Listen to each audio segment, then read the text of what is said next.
Thank you very, very much. And thank you, Mark, for inviting me to this very important conference. When I saw the headline of our panel, National Interest and Global Responsibility, Balancing Priorities, I thought that is exactly what I have been doing for the last 7 years when I have been a minister of EU Affairs, of Trade, of Foreign Affairs. It's one of the most pressing issues that you have to deal with. And it is, at the same time, it's impossible to solve the big problems that we have now, be it climate, be it the military conflict, be it COVID, if you are not cooperating. At the same time, all politicians have domestic situation to take care of that many times ask for a much, much stronger national view than an international view. I have seen these flaws and difficulties in the multilateralism, but I have also seen several good proposals and good initiatives. Since we are here in North Macedonia, I think it's relevant to start with one of the most important multilateral organization, OSCE, the Organization for Security and Cooperation in Europe. I was chair of this organization in 2021, directly following Albania. We had a very, very close relation in the so-called Troika, Albania, Sweden, and North Macedonia. Also Poland were part of it. It's, you know, you have three and then you move like that. Now it's the foreign minister of North Macedonia, Bojar Osmani, who has the chair. OSCE is the guardian of the European security order, and that is the principles that we have all agreed on what should be how should we keep peace and security in this vast area of 57 countries. It's Europe, it's Central Asia, it's North America, of course, Russia.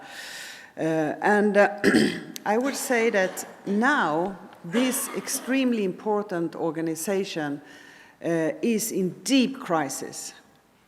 And the main reason is, of course, the full-scale invasion of Russia to Ukraine. Ukraine, and I have to remind you, a friendly country that didn't pose any threat at all. The European security order, it's a lot of principles, or not a lot, maybe 10 or something like that, but it started already in Helsinki in 1975 to say, okay, we agree that every country could do their own choice of what security they would like to have, what security order. Do you want to be a member of NATO?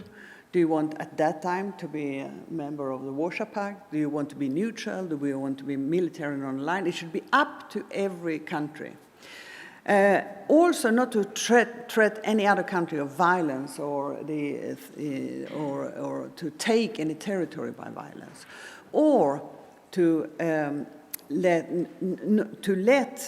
freedom of speech, democracy, freedom of minorities, all those issues that is so important when it comes to cultural diplomacy should flourish. And we together made institutions that should save those policies and principles. We had a ministerial meeting in Stockholm in December 21, 1.5 years ago. I invited the ministers, there were 48 ministers to the dinner just before the formal negotiation. There was both Foreign Minister Lavrov, Foreign Minister Blinken, and the rest. And this was kind of a watershed in the geopolitical discussion because, to everybody's surprise, Foreign Minister Lavrov said, we don't believe in the European security order any longer. We think that we are not safe enough. We want to go back to the situation in 1997 with those who were countries of NATO then, And we don't want, absolutely not, any country to become member of NATO again. That meant, if you're a Swede, that you start to think, what? Is it not the Swedish people? Is it not the Swedish parliament? Is it not the Swedish government who should decide if we want to be in NATO or not? What are you saying? It was a shock. And of course it was great reaction and it was a big discussion. Then we understood it was not just a test balloon, it was for real. I think that the Russians had felt that they had the possibility to do things like that because they have tried already in 2008 with Georgia. 20% of the territory is still not under Georgian government control. In Crimea, 2014, 15,000 people, remind you, 15,000 Ukrainians died from 2014 until the 24th of February, but there has been very lame reaction. Then came the full-scale invasion.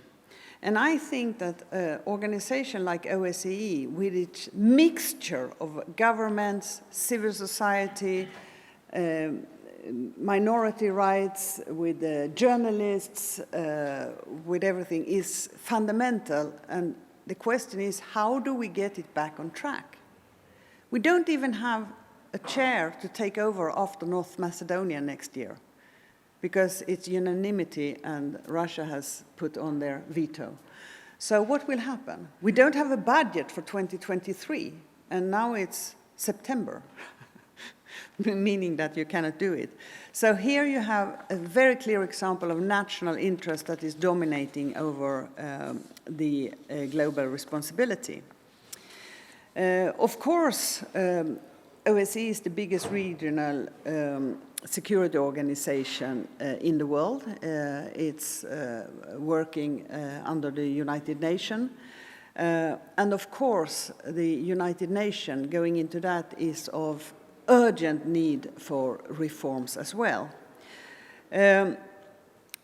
2020 was the 75th anniversary of the United Nations, and the member states charged the Secretary General Guterres to draft the proposal for meaningful reforms of the organization.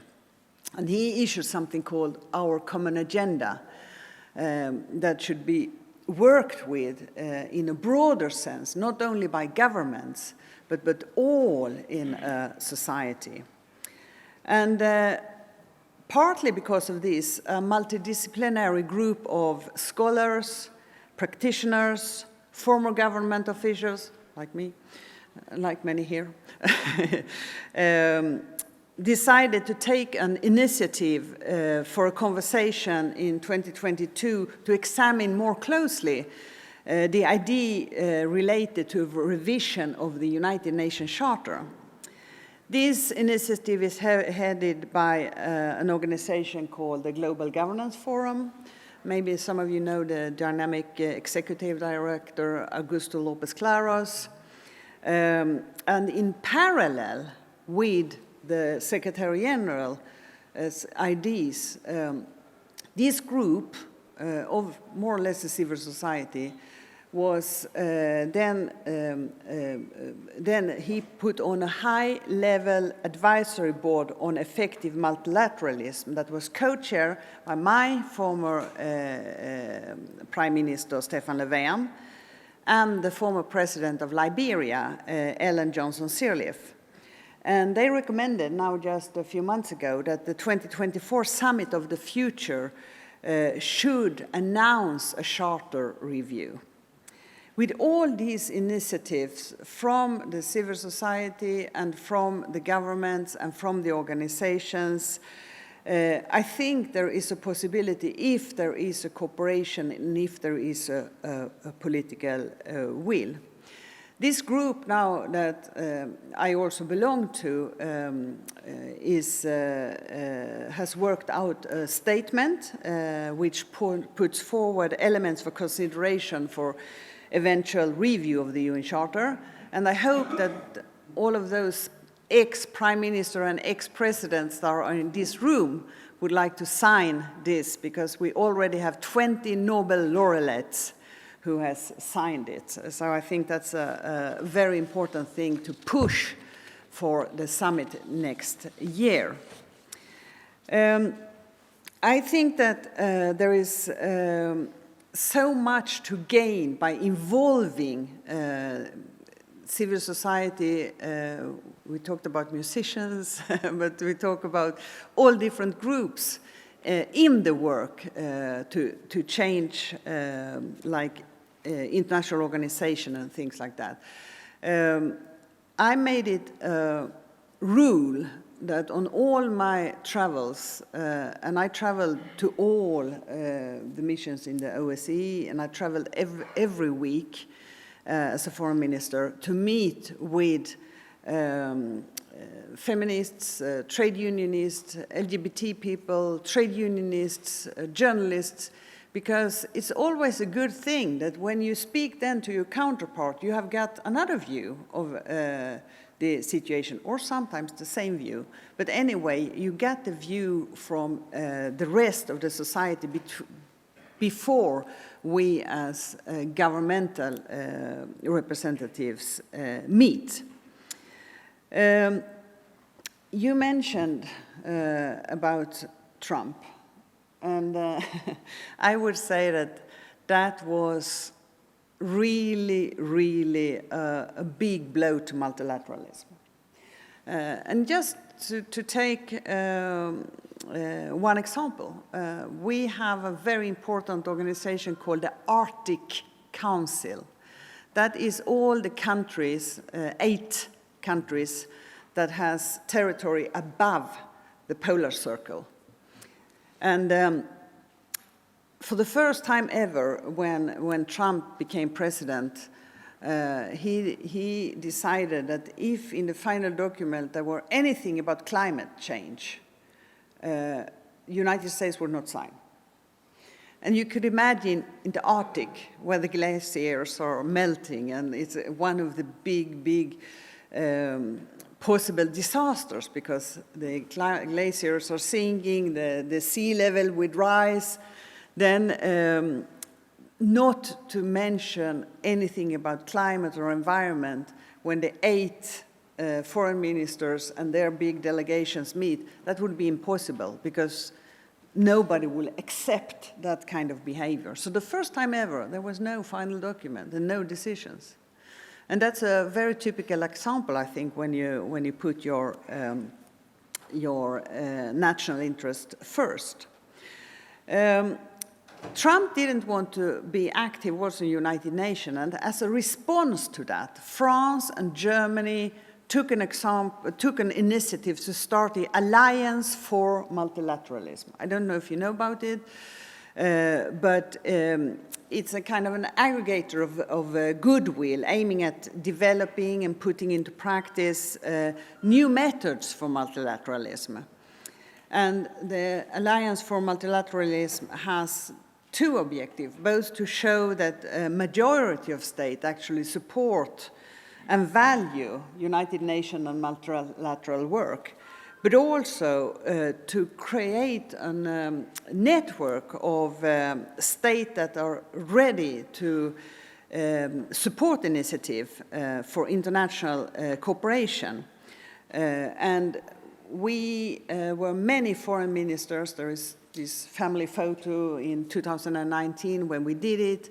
And I remember there was kind of a vibrant feeling. We will not let nationalism and putting your country before the responsibility of all go in beforehand. We will fight this. There are 3 very clear ambitions. One is to protect, preserve, and advance international law. The second is to conduct powerful initiative where we need further development in the multilateral system, especially when governments are not enough, especially when we need the help of civil society, be it organizations, be it journalists, be it any other group in the society. And then, of course, the third one, to try to modernize and reform existing international organizations. So it's more democratic, more transparent, more able to produce concrete results for the citizens. I think also that I think that maybe we have a question and answer, but I will not be too long, even if I have so many more things to say. But I will just say one thing where I think that cultural diplomacy would really help my country right now. And that is because we have seen a very, very bad divide between the Muslim world and Sweden.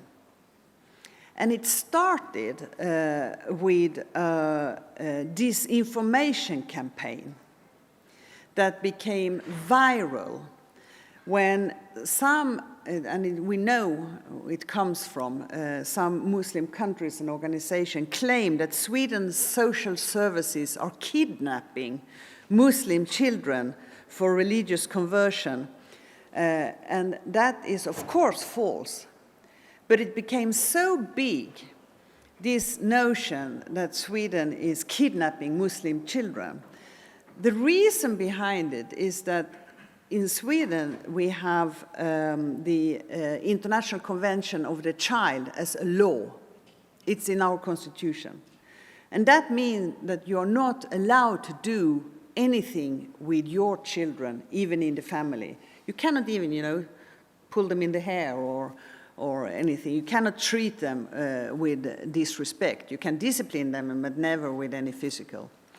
And if a child has not a good family situation, then there is a possibility for the social authorities to take that child away and put them in a foster care. But it's a long process. It's very big. And this process, because there were some rather terrible situations for children, came to this viral, using all the media, all the internet, all the TikTok, everything, to claim that we are doing this. What I tried to do was to use kind of cultural diplomacy. We tried to meet as many Muslim organizations as possible. We tried to meet all the ambassadors to explain, how do we see in this? How do you see in this? And now, if we're in Sweden, we have to follow our law. And we can respect that we don't have the same law, but this is the case. And we needed to reach out to the mosques and the imams and to ask them to help us in explaining what we thought. And now, I guess nobody has missed that there is another row of problems between Sweden and the Muslim countries. And that's because mainly an Iraqi citizen who we have granted permit in our country is burning Qurans all the time. And he goes to mosques and he burns the Quran. And then they put it on TikTok and internet and so on. And it has led to enormous demonstration in Pakistan, in Lebanon, in Yemen, in many, many countries, asking for boycott of Swedish, like IKEA or H&M or whatever. And here we also need to do the same. We need the help of the Muslim society in Sweden, the imams again, the people in the mosque, the organization, to explain why we have a different law also here. We have the most freedom of speech as nearly any country in the world. It doesn't mean that the government or the police is given permission to burn the Quran. It doesn't mean that. But it means that if you ask to have a demonstration, the police has to grant you the permission, and they cannot say that you should not do anything. If you burn the Quran, that is acceptable by the law, but it's not a permission to burn the Quran. It's a permission to hold a meeting. This is extremely hard to explain, of course, for believing Muslim, because it's something that we from the former government and the new government say that this is something that we don't think you should do, but you're allowed to do it. It's also very special that this Iraqi citizen is also a member of the nationalistic party in Sweden, the Sweden Democrats, who is against all Islam, the whole faith, actually. So that's a problem. And here, I don't think we can solve it without cultural diplomacy, really. I don't think we can solve it without it. So this is a very typical, very delicate, very difficult situation. So finally, I will just say that we need more cooperation, we need more multilateralism, we need more involvement of civil society in relation between countries, and we need more of the cultural diplomacy. And I hope that these kind of gatherings is a way to do just that. Thank you. Thank you, Madam Linde.